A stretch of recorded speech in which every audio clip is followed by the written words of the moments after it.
Humans were officially extinct for 212 years, which made teaching their mating vocabulary significantly safer.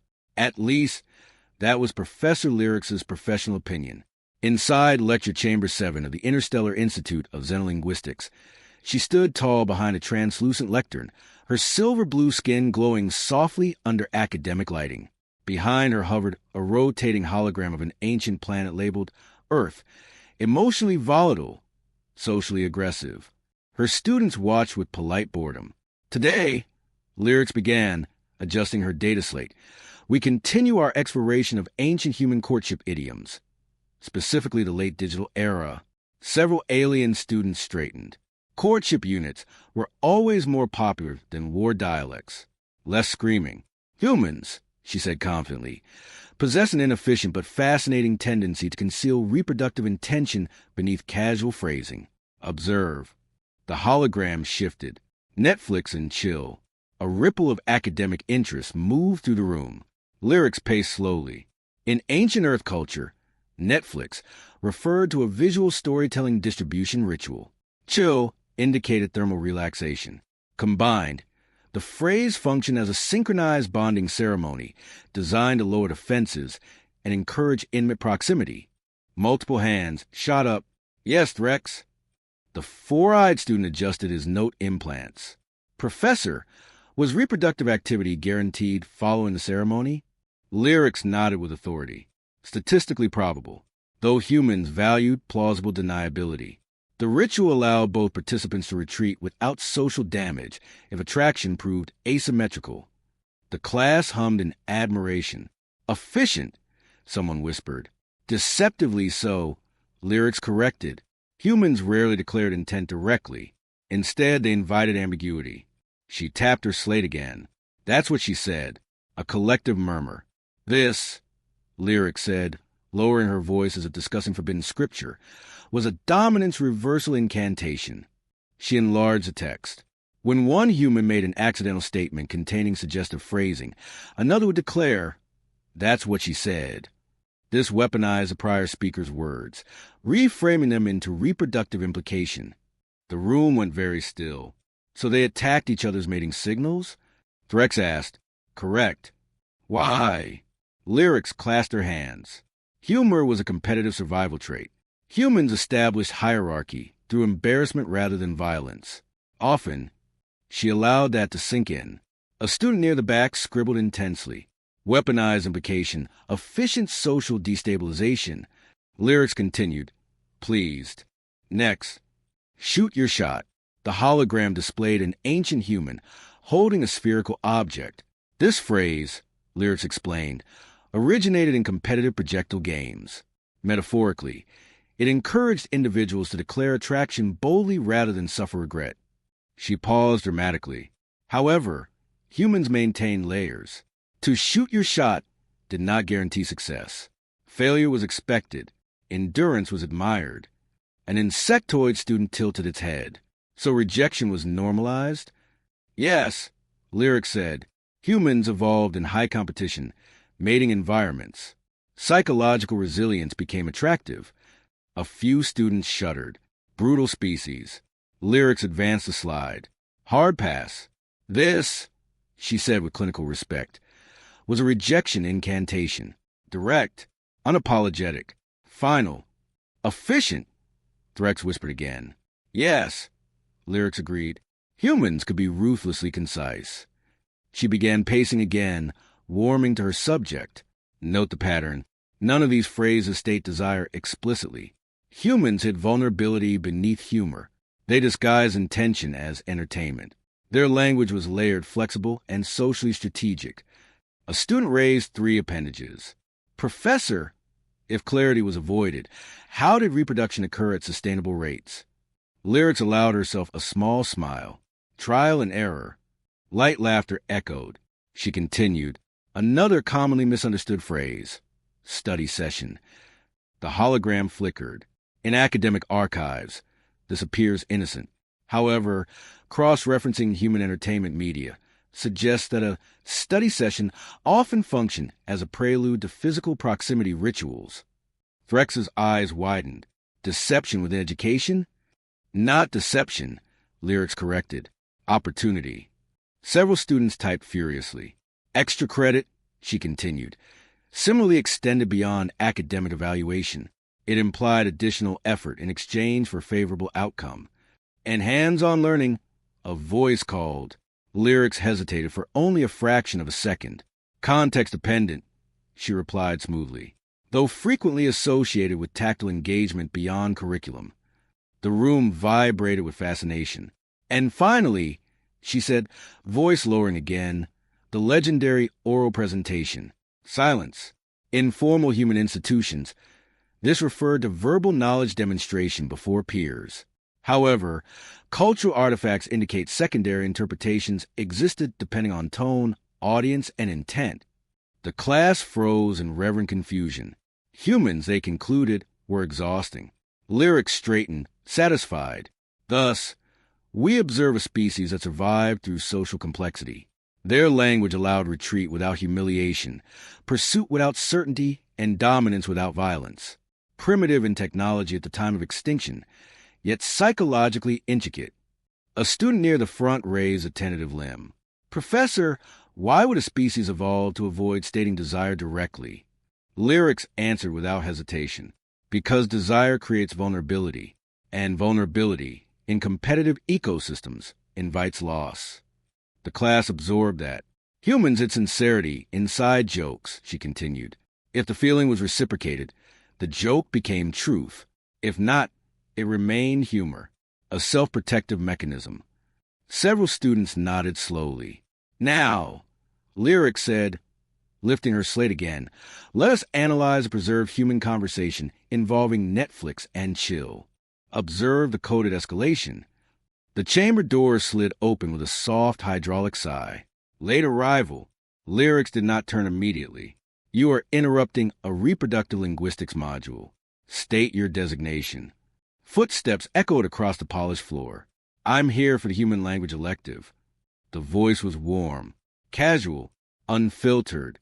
Lyrics turned, bipedal, symmetrical, no visible exoskeleton, no cranial fins, organic skin, dark hair, mildly amused expression. The room went completely silent. Lyric stared at the impossible specimen standing in her lecture hall. Identification, she said carefully. Marcus Hale, he replied. Exchange student. Threx dropped his stylus. Lyrics' mind raced through extinction records, archived genetic collapses, planetary evacuations. Impossible. You are aware, she said slowly, that humans are classified as extinct. Marcus glanced at the hologram behind her. It still displayed Netflix and chill, thermal bonding ritual. He looked back at her. Yeah, he said, that's not what that means. No one moved. Lyrics felt something unfamiliar ripple through her carefully constructed authority. Clarify, she demanded. Marcus stepped farther into the room, hands casually in his pockets. Netflix and chill doesn't mean synchronized cooling. It means you're probably not watching Netflix. Silence hit like a vacuum breach. Threx's eyes widened to maximum dilation. Lyrics' voice thinned slightly. Not watching? Not really, Marcus confirmed. It's an excuse. An insectoid student whispered, horrified, deception. Marcus shrugged, more like optimism. Lyrics felt the first fracture in 2 decades of academic certainty. You are claiming, she said slowly, that my interpretation of ancient human courtship structures is incorrect? Marcus glanced at the slide labeled statistically probable reproduction. He tried not to smile. I'm saying, he replied gently, you might want to update the syllabus. The silence in the room became historical. For the first time since humans were declared extinct, one stood in a classroom, listening to their own language being explained incorrectly, and Professor Lyrics realized she might have just built her entire career on a joke. The silence did not break. It thickened. Professor Lyrics kept her posture flawless, though her inner equilibrium had shifted several measurable degrees. 200 years of extinction record stood behind her. One breathing contradiction stood in front of her. You are claiming, she said evenly, that the archive interpretation of Netflix and chill is incorrect. Eli Carter gave a small shrug. I'm saying nobody ever lowered their body temperature on purpose. A few students glanced at each other, confused. One discreetly adjusted their climate regulator back to neutral. Lyrics' voice remained precise. The phrase clearly indicates a visual bonding ritual followed by defensive relaxation. It indicates someone pretending they invited you over for a movie, Eli replied. The movie is mostly background noise. The room went still again. A scaled student whispered, "Pretending is deception." Eli tilted his head. It's not deception. It's hopeful multitasking. Styluses resumed, but slower now. Lyrics narrowed her eyes slightly. If the primary objective was not narrative consumption, why reference it at all? Because saying, "Come over so we can awkwardly figure out if we like each other," doesn't sound smooth, Eli said. A few students visibly recoiled at the word awkwardly. Lyrics pressed forward. Humans avoided clarity? Constantly. Eli said, "Clarity is risky." A murmur rippled through the chamber. That contradicted 3 major textbooks. Lyrics stepped closer, then explained, "If Netflix and chill is not a synchronized cooling protocol, what is its true function?" Eli exhaled softly, as if simplifying something obvious. It's a low-pressure invitation. If things go well, great. If not, you can blame the show. A tentacled student raised a trembling appendage. So the visual storytelling ritual is a shield? Exactly, Eli said. It's social armor. Lyrics felt her antennae twitch involuntarily. Social armor. That was not in the syllabus. She adjusted the display. Very well. Clarify another. Study session. Eli smiled faintly. That one's dangerous. The class leaned forward. Lyrics crossed her arms. In preserved media, study session frequently precedes physical proximity. Sometimes it's literally studying, Eli said. Sometimes it's 2 people pretending to study, while very aware they're not focused. Why not state distraction directly? The student demanded. Because stating it directly ruins attention, Eli replied. The room processed the word tension as if it were a hazardous element. Lyrics' voice sharpened. And extra credit. Eli chuckled.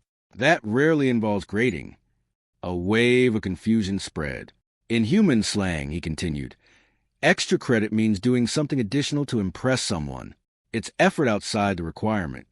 So incentive-based mating enhancement, someone muttered. Sure, Eli said, if you want to sound terrifying about it. Lyrics refused to lose ground. Hands-on learning. Context, Eli said carefully. In class, practical experience. Outside class, depends who says it. Several students froze. And oral presentation? Lyrics asked coolly. Eli paused. That one you really have to read the room for. No one breathed. Lyrics felt the edges of her expertise fray. She had built an elegant structure from archive fragments. Every phrase categorized. Every implication mapped. And yet this human dismantled it casually, without notes. A student spoke up hesitantly. Is human language entirely inefficient? Eli shook his head.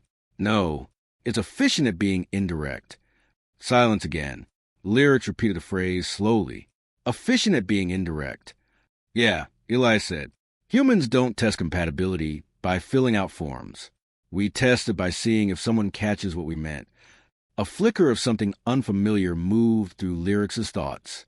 Catching what we meant.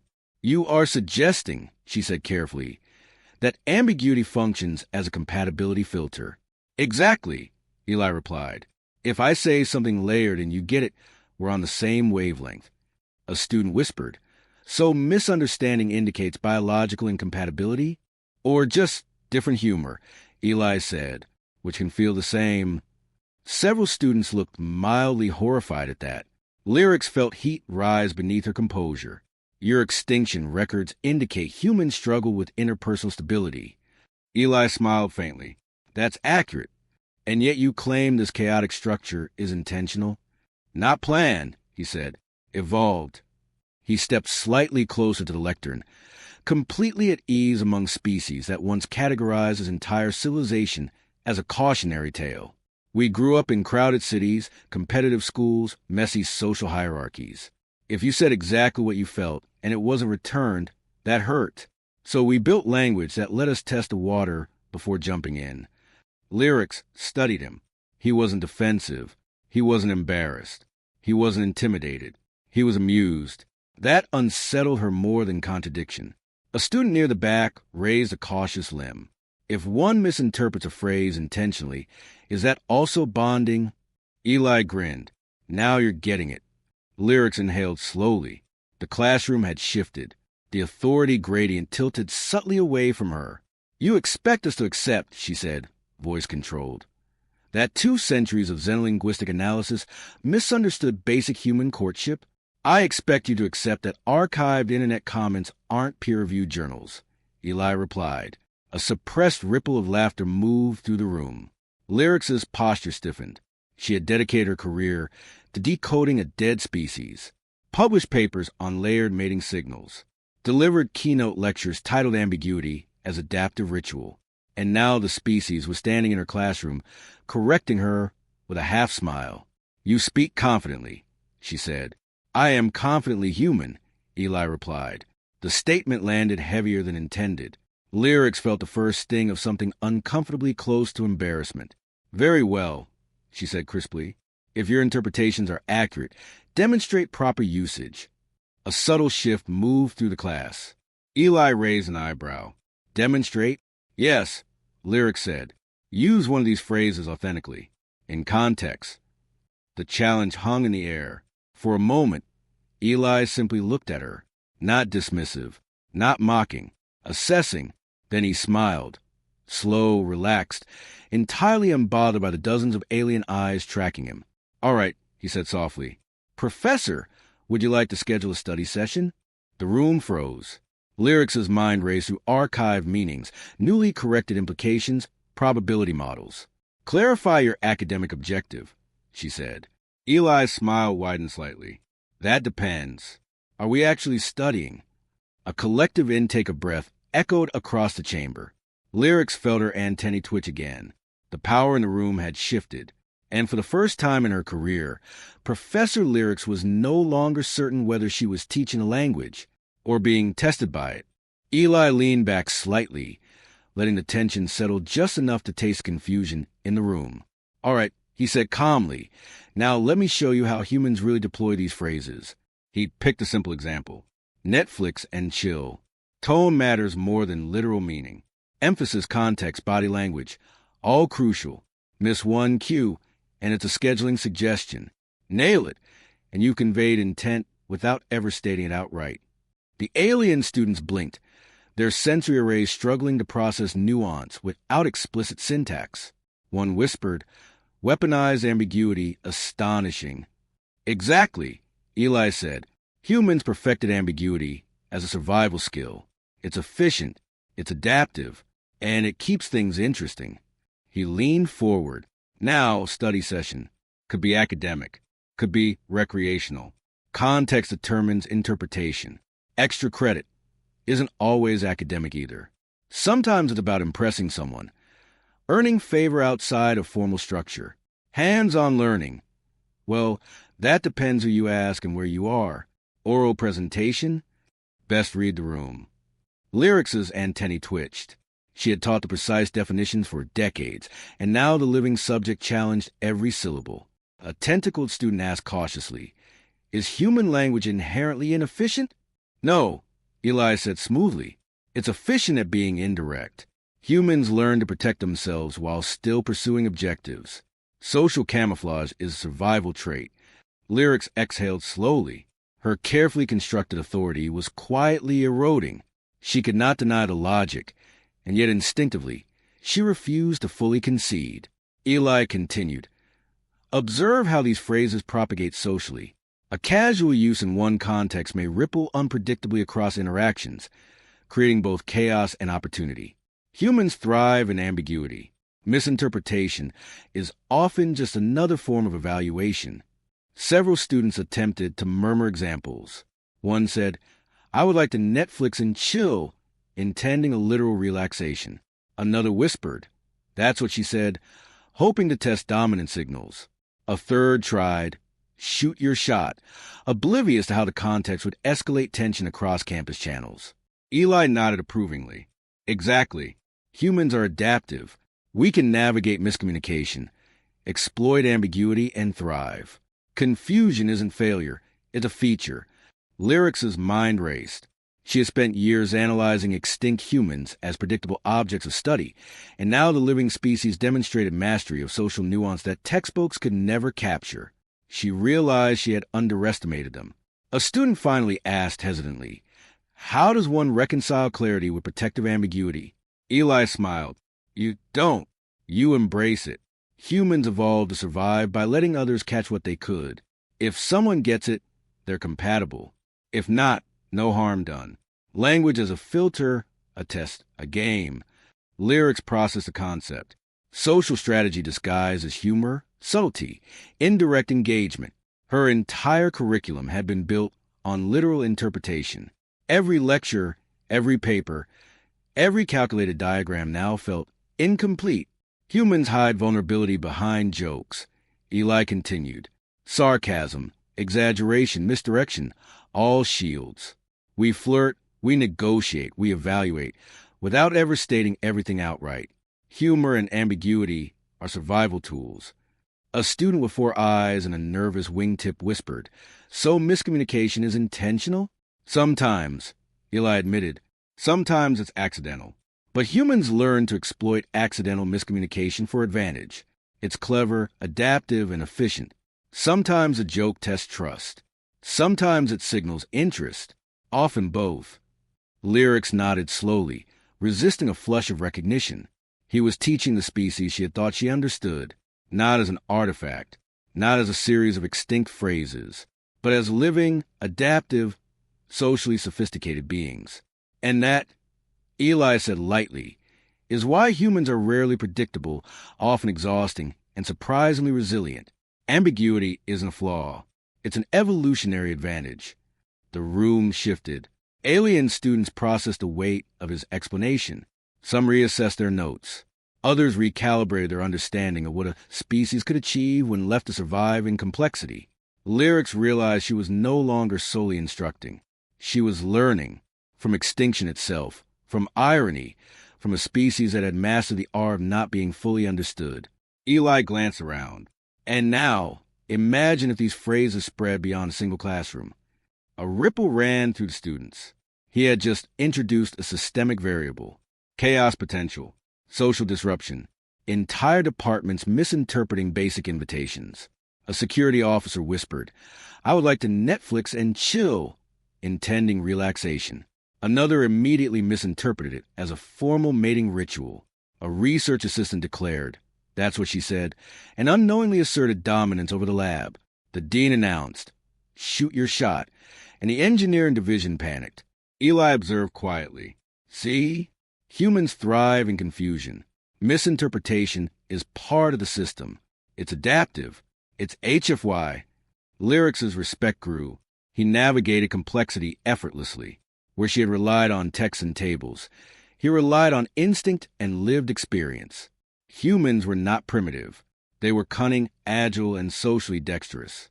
The students watched, fascinated, as the demonstration unfolded. Every phrase had multiple layers. Every social cue had potential for misreading. And yet, within the chaos, humans succeeded. Adaptation through subtlety, resilience through humor. Lyrics allowed herself a brief acknowledgement. "I see now. Humans survive not by eliminating ambiguity, but by leveraging it." Eli nodded. "Exactly. Ambiguity is a tool, humor is a weapon, and adaptability is a shield." The students scribbled furiously.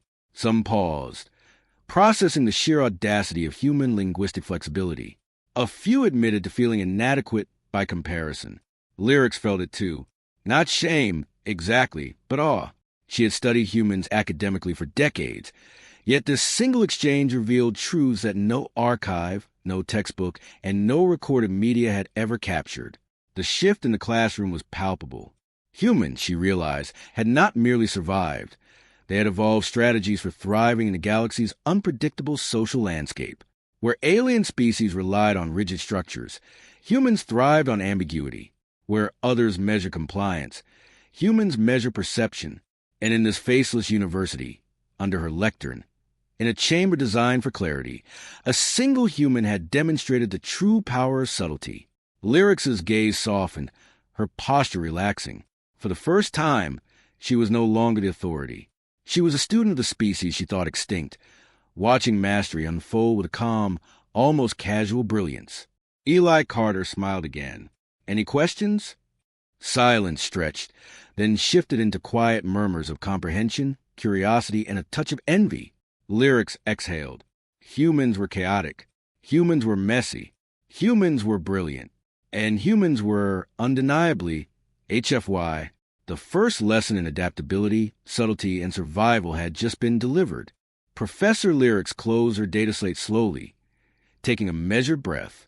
The classroom had transformed. What had begun as a structured lecture on dead human phrases had evolved into a live demonstration of adaptive social intelligence. She realized she had been teaching a fossilized concept while the living species stood before her, casually correcting centuries of interpretation. I admit it, she said finally, voice calm but firm. I misunderstood humans. I relied too heavily on texts, broadcasts, and archived social media fragments. I assumed clarity could define intention. I assumed structure could predict behavior. Eli Carter tilted his head, expression neutral but amused. That's fair, he said. Humans misunderstand themselves constantly. That's how we evolve social strategies. We test trust, gauge perception, and navigate ambiguity. We've always relied on double meaning, subtext, and selective disclosure. Lyrics processed this, feeling a subtle shift in her own intellectual posture. Her years of certainty, built on meticulous study, were quietly unraveling. The species she thought extinct had not only survived, but thrived precisely because of what she had considered flaws: evasiveness, indirectness, humor, subtle deception. You are saying, she continued carefully, that human language is not primitive. It is adaptive. It functions as a filter, a survival mechanism, and a method to gauge compatibility. Exactly, Eli said. If someone understands your double meaning, they understand you. That's the core of human communication. Humor and ambiguity protect us while testing trust. The ones who get it are often the ones we connect with. The ones who don't, we keep observing. Several students shifted uneasily. Their sensory modules had not been designed to measure subtext. They had been trained to process direct, measurable signals. Humans had turned the very concept of communication on its head. Lyrics nodded slowly, acknowledging the logic. So the apparent inefficiency is intentional. Chaos is purposeful. Misinterpretation is informative. Precisely, Eli said. Being emotionally transparent in a galaxy where directness can be dangerous is risky. Ambiguity is camouflage. Subtext is armor. Humor is a weapon. And adaptability is survival. The professor allowed herself a small smile. It was humbling, but it was recognition. She had underestimated the species she had studied for decades. Humans did not merely survive. They mastered social complexity. They were HFY in the purest sense, resilient, clever, and capable of thriving in circumstances no other species could navigate so efficiently. She picked up her slate and typed quickly. Course updated. Human language, weaponized subtext. Students will learn the literal, figurative, and strategic uses of ambiguity, including practical exercises. Eli's smile widened slightly. I might co-teach, he said, for extra credit. Lyrics paused, raising an eyebrow. That's not what that means, is it? He gave her a small, amused shrug. Depends on context. A student hesitated. If I request a study session, how do I clarify intent without miscommunication? Eli looked at them thoughtfully. Eye contact works in some cases, tone in others, and in certain scenarios, timing is everything. Lyrics added dryly. Consent forms are always advisable. The bell chimed softly. The classroom exhaled as students gathered their data slates, processing lessons in linguistic subtlety, social adaptation, and human ingenuity. Professor Lyrics turned back to Eli one last time. You've demonstrated more in a single lecture than any archive could capture. Humans are impressive. Eli gave a slight nod. We're good at hiding in plain sight. Lyrics allowed a final thought to settle. Humanity wasn't extinct. It had simply evolved a language and a strategy that kept it safe, adaptive, and underestimated. It had mastered ambiguity as survival. The students filed out, buzzing with whispered attempts to interpret every layered phrase. Lyrics lingered, watching the last glimpses of comprehension light up their faces. She could feel the energy of living human intelligence reshaping understanding. A quiet narrative lingered in her mind. Humans weren't gone. They had never been weak. They had merely learned to survive by saying less, implying more, and trusting only those who could read between the lines. In that moment, Professor Lyrics realized the truth. Humanity wasn't extinct. It was alive, thriving, and better at hiding in plain language than any other species had ever been.